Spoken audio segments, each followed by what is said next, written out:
Hello, college algebra. I thought I'd try to help you a little bit maybe with your chapter 3 and 4 quiz that's due this week. So I found some problems that I thought were good. This problem number 4 says solve for x.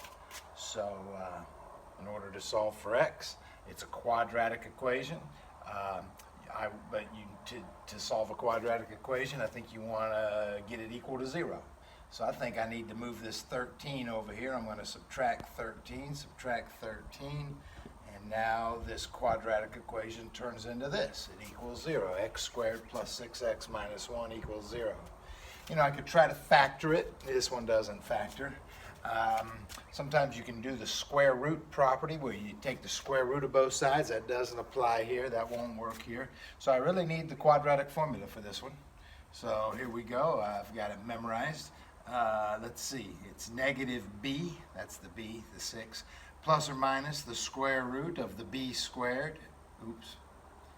That would be 36. B squared is 36 minus 4 times a, which is 1, and c, which is negative 1, all over 2 times a, which is 2 times 1.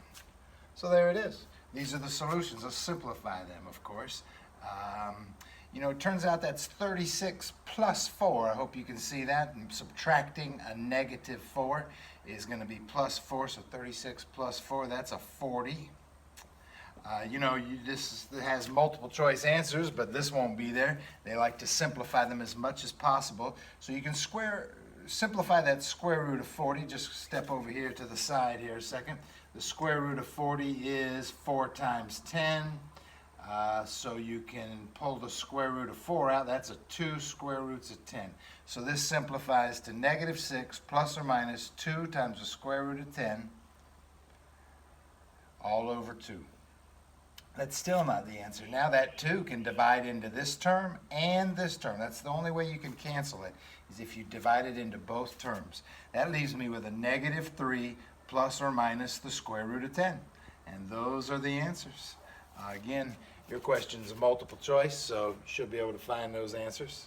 Actually, your numbers might be different, but it's probably have a similar problem to number 4. I found another one, number 7. This one's a little different. It says find the zeros of this function. Again, a quadratic function. Maybe you remember to find the zeros, you set it equal to 0. You're looking for the x values where the y function is 0. So you set the function equal to 0 and you look for these x values. Well, then I'm solving another quadratic equation. You know, I could do the quadratic formula. The quadratic formula always works, but this one factors very nicely. It factors very nicely. It's an x and an x and a plus 3 and a plus 3. What's interesting, I think, is that they're the same factor. When you set this equal to 0, you get the answer negative 3. When you set this equal to 0, you get the answer negative 3. So it depends on how they word the answer. There's 2 answers. They're both negative 3. Might be the way they write it, or just this one answer, negative 3, and it repeats itself. So sometimes we use the language, it's got multiplicity 2. I don't think they have that in this question, but it's just a nice fact. And they also don't have this in this question. I like to always add a little to this. You know, if I was graphing this one, since I found this function, since I found the zeros of the function, those are the x-intercepts. But what's interesting is there's only one. I mean, it's a repeated x-intercept. It's negative 3. You know, a lot of times these are parabolas, you know that, and these parabolas have 2 x-intercepts, or they could have no x-intercepts if the answers are imaginary. But this one has 1 x-intercept. By the way, the parabola opens up. It opens up with that positive leading coefficient. It opens up. It has this 1 x-intercept. So here's a picture of it.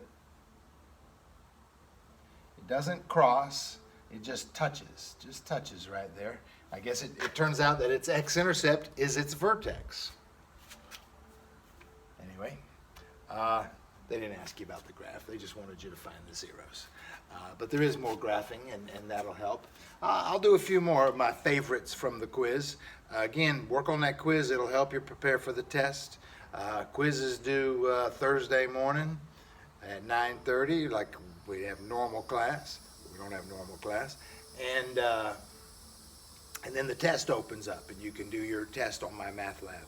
I was going to say you should memorize these formulas, but you don't have to.